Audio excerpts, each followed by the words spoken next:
ایک مرد کسی بھی عورت کے ساتھ خوش رہ سکتا ہے جب تک کہ وہ اس سے محبت نہ کرنے لگے۔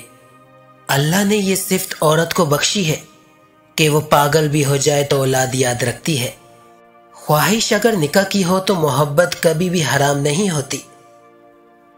باپ کے بعد شوہر اللہ کی جانب سے عورت کے لیے چنا گیا مضبوط ترین سہارا ہے۔ عورت کا جہاد شوہر کے ساتھ اچھی زندگی بسر کرنا ہے۔ دل ہمیشہ صاف رکھو، نہ جانے کب اللہ سے ملاقات ہو جائے۔ عورت کی سب سے بڑی عبادت اپنی عزت کی حفاظت کرنا ہے۔ جوانی میں سب سے زیادہ بے سکون اور ضلالت کا سبب کسی نامحرم سے محبت ہے۔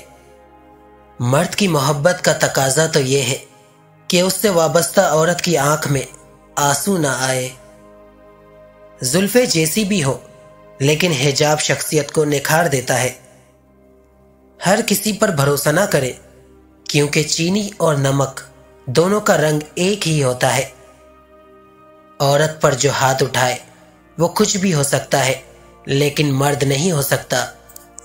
لڑکیاں اپنے باپ سے زیادہ پیار اس لیے کرتی ہیں کہ وہ جانتی ہے کہ دنیا میں یہ واحد مرد ہے جو اسے کبھی کوئی دکھ نہیں دے سکتا۔ بانو قدسیہ کہتی تھی کہ دل سے اتر جانے والے لوگ سامنے کھڑے بھی رہیں تو نظر نہیں آتے۔ دل سے خوبصورت بنو، شکل کے لیے فلٹر ہے نا۔ حیا کی سیڑھی سے اگر عورت کا پاؤں پھسل جائے تو پورا گھرانہ منہ کے بل گرتا ہے۔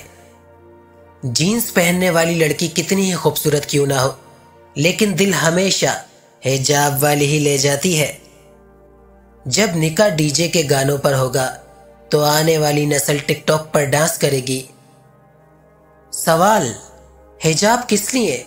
جواب، تاکہ تم پہچانی جاؤ اور ستائی نہ جاؤ۔